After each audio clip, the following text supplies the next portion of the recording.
भूमि live TV. आज हम आपके सामने एक ऐसा मुद्दा लेकर आने वाले हैं जो उत्तराखंड के युवाओं के भविष्य से जुड़ा हुआ है। जी हाँ, यूके ट्रिपल एसएससी का एक जो मामला है वो लगातार वो लगातार सवालों के घेरे में रहता है। और क्यों है ये जानने की कोशिश हम करेंगे, क्योंकि अभी जो भर्ती आई है जिसमें कई अनियमितताएं सामने आई है और इस वक्त हमारे साथ बॉबी परमार जी हैं और कई ऐसे अभ्यर्थी भी जिन्होंने एग्जाम दिया है। तो क्या अनियमितता आई है, किस है?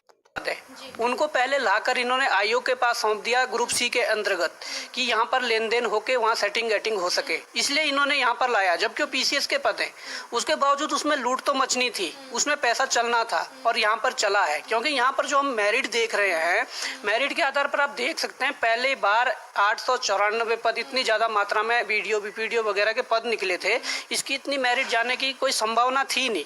एक तो मेरिट जो इतनी ज़्यादा गई है, ये शंका है प्रदेश के बेरोजगारों की। वास्तव में इसमें कुछ ना कुछ गड़बड़ियां हुई है। और उसके बाद यदि देखा जाए तो ये जो इन्होंने नॉर्मलाइजेशन वाली पद्धति लाई है, मैं अपने भाषा में उसको परिभाषित करूं तो उसको मैं कहना चाहूँगा कि वो एक ऐसी पद्धति है जिससे अपने लोगों को फ़ायदा पहुंचाया जा सके। ये इन्होंने एक लीगल तरीका चोरी करने का ढूंढ लिया है, एक नया तरीका चोरी करने का ढूंढ लिया है, जो कि बिल्कुल गलत है। और ऐसा ही 3 शिफ्टों में इन्होंने इस परीक्षा को संपन्न करवाया था। और यहाँ पर यह देखा जाए कि जो भी पाली है, किसी भी आप पाली को उठा के देख लीजिए, एक ही पाली में किसी के तो नंबर बढ़ाए गए हैं, किसी के घटाए गए हैं। तो ये एक ही पाली में दोहरा मापदंड क्यों? जिस पाली में प्रश्न पत्र कठिन था उसमें सबके नंबर बढ़ने थे, आपने उसी प्रश्न पत्र में क्या है, उसी शिफ्ट के बच्चों के किसी के बढ़ा रखे हैं, किसी के घटा रखे हैं, किसी के 2 नंबर। जी, जो आंसर की जो पहली जो आयोग ने दी थी उनके हिसाब से ये इसका जो आंसर है, मैं क्वेश्चन आपको एक बार बताता हूँ।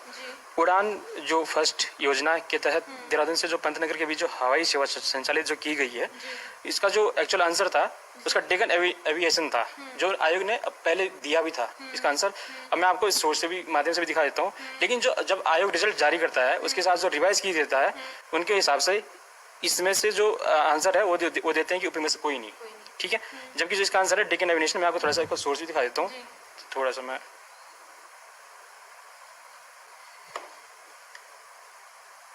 ये जो पंतनगर से देहरादून के बीच में जो हवाई सेवा जो संचालित की गई थी, ये इन्हीं की साइड पे है। ये डेकन एविएशन करके दिखाई गया है, ये प्राइवेट लिमिटेड जो है। तो ये मतलब जो पहले आंसर जो दिया था वो अब गलत कर दिया है, जो एक्चुअली में जो सही था। जी बिल्कुल, देखिए जब इसका आंसर डेक्कन एविएशन है तो इसमें उपयुक्त में से कोई नहीं है। लेकिन देखिए प्रूफ के तौर पर आपके पास ये भी एक सोर्स ये भी देखिए, ये अमर उजाला का है 2018 का। ये देखिए, केंद्र सरकार की योजना उड़ान 1 में देहरादून से पंतनगर के बीच हवाई सेवा शुरू करने की जिम्मेदारी डेक्कन एविएशन को दी गई है, डेक्कन एविएशन। लेकिन आपको क्या लगता है कि ये क्वेश्चन यहाँ से ये उपयुक्त में से कोई नहीं, ऐसा क्यों किया गया? जी, अब मुझे लगता है कि जो कोई इनके जो रहे होंगे जो उनका शायद ये क्वेश्चन गलत रहा होगा या ट्रीट करके उनको आगे बढ़ा दिया है। अब मैं एक दूसरे क्वेश्चन की बात कर लेता हूँ मैडम।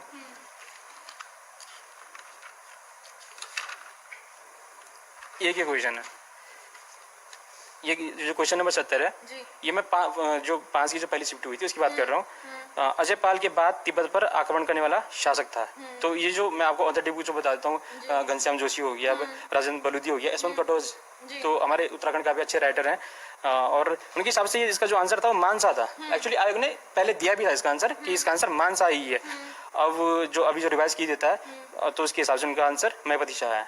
ठीक है, मतलब ये है ना कि जो हमको बाहर करना था कुल मिला के, जो मेरिट के आसपास था। एक्चुअली में हमारे मार्क्स होने थे 75 के, इनके हिसाब से, इनके आंसर के हिसाब से पहले भी, तो हमको बाहर करना था इन्होंने। ठीक है, बिल्कुल। तो आप कितने नंबर से रुके हैं वैसे? मेरा 1.25 से। क्वेश्चन और बता देता हूँ। हाँ, ये क्वेश्चन नंबर ये 60, ये इनका इसका जो है ऊंचे बुग्याल क्षेत्र में रहने वाले जो चरवाहा हैं उनको क्या कहा जाता है। तो ये क्वेश्चन पहले भी आ चुका है और उनके हिसाब से इसका आंसर आयोग ने पूछा भी था पहले। उनके हिसाब से इसका आंसर उपयुक्त सभी है, क्योंकि जो सभी लोग जानते हैं कि उत्तराखंड में जो पहाड़ी जो चरवाहा होते हैं, भेड़िए जो चराते हैं हमारे, उनको क्या कहा जाता है। तो बकरवाल भी इसका आंसर था, पालसी भी था, पातसी भी था। मैं आपको सोर्स भी दिखा देता हूँ इनके हिसाब से, और हमने इसका आंसर करा था उपयुक्त सभी, है ना। अब आयोग जो अभी क्या करता है अपने रिवाइज की में इसका आंसर बताता है कि इसका आंसर है ए और बी। तो A और B। जी मतलब जिसने ए चढ़ा होगा, जिसने ए बी चढ़ा होगा, उनका आंसर सही है, उनको क्वेश्चन ये आंसर मिल गया है वो एक नंबर। और जबकि इसका आंसर पाथस भी है, मैं आपको अभी दिखा देता हूँ। और एक्चुअली इसका आंसर होना था उपिक सभी।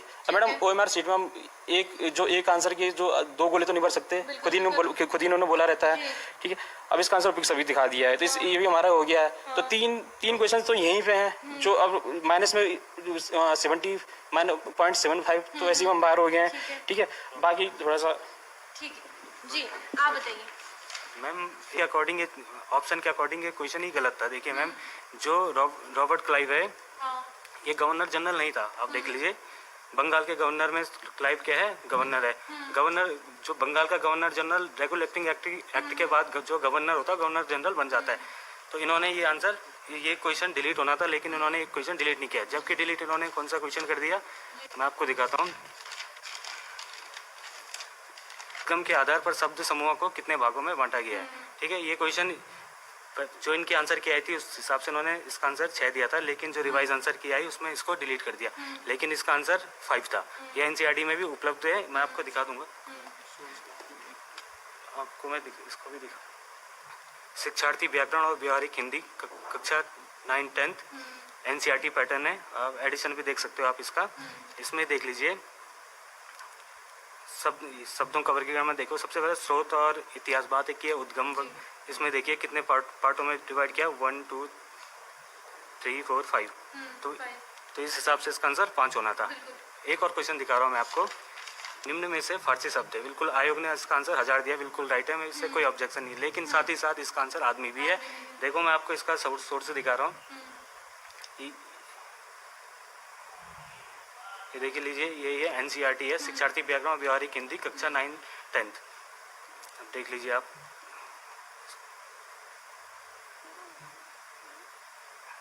देख लीजिए फारसी शब्द है। सबसे पहले आपको क्या दिख रहा है, आदमी, ठीक है ना। तो NCERT में है आदमी, लेकिन जो आंसर आई उसमें खाली इन्होंने 1000 दिया। इसमें इस क्वेश्चन में बहुत सारे प्रत्यावेदन गए थे, लेकिन उन्होंने इसको माना नहीं। सेम क्वेश्चन में से शुद्ध वर्तनी वाला शब्द है। देख लीजिए आप, इस आयोग ने इसका आंसर द्रष्टव्य दिया, ठीक है, कोई डाउट नहीं, सही है। लेकिन इसका आंसर द्रष्टव्य भी NCERT में मिलता है। इस क्वेश्चन में बहुत सारे प्रत्यावेदन गए, और ये क्वेश्चन आप विश्वास नहीं करोगे, ये क्वेश्चन यूपी में भी पूछा गया है। और मैं आपको भी बता देता हूँ कि यूपी में कौन सी ईयर में पूछा गया है। देखिए ये क्वेश्चन यूपी में पूछा गया, UP TGT हिंदी के पेपर में पूछा गया 2001 में। और इस आयोग ने इसको, वहाँ पर जो यूपी गॉव है उसने इसको डिस्टर्बिया इसको सही माना था, ठीक है मैम। दोनों बोनस जो मिलना चाहिए था, एक्चुअली इनमें बोनस होना चाहिए था। अब बोनस उन्होंने दे दिए इनमें जो मैं आपको बताता हूँ, ये बोनस कर दिया, जबकि हमारा पहले से ही सही था, इसका आंसर 5 था। अब ये बोनस कर दिया, ये सबका सही हो गया है। मतलब जो 72 पे रहा होगा वो फालतू में अंदर चला गया है मेरिट के अंदर, ठीक है। ये कि उन्होंने ये बोनस कराया है। ये क्यों क्वेश्चन है हिस्ट्री का। हिस्ट्री तो ये तो ऐसी चीज़ है ना जो मतलब ऐतिहासिक है, जो बदली नहीं जा सकती है। 16 महाजनों का जो प्रथम जनपद था वो कौन था, एक्चुअली में अंग रहा था। लेकिन उन्होंने पूछा है कि शायद पूछना चाह रहे होंगे कि निम्न में से कौन सा रहा, एक्चुअली में इनमें से मगध ही रहा था। और इन्होंने दिया भी था, पहले मगध ही आंसर दिया था। और रिवाइज की में मगध दिया, हाँ पहले आंसर की में मगध ही दिया था। अब जब रिवाइज आंसर की दिए फिर ये क्वेश्चन डिलीट कर दिया गया है। तो गलत हो जाता, क्या लगता है आप लोगों को? मैडम साफ साफ दिख रही है कि किस तरह से जो धांधलेबाजी हो रही है। जो क्वेश्चन डिलीट होने चाहिए थे वो डिलीट हुए नहीं है। और जो डिलीट इस तरह से मतलब काफ़ी क्वेश्चन, ट्रोजन वाली मैं बात कर लेता हूँ। ट्रोजन एक्चुअली में एक वायरस होता है, तो ये भी इस तरह से भी ये भी इन्होंने बोनस कर दिया है। जबकि हमारे इन्होंने जो आंसर की थी पहले उसमें भी इन्होंने वायरस ही माना था। अचानक से एक बड़े पद के लिए आपने फाइट किया है, तो कम से कम उन पर अगर सवाल उठ रहे तो उनको इसका वो करना चाहिए। इस मतलब जो प्रकरण चल रहा है इस पे सफाई देनी पड़ेगी। मैं कहना चाहता हूँ मोदी की ये पहली बात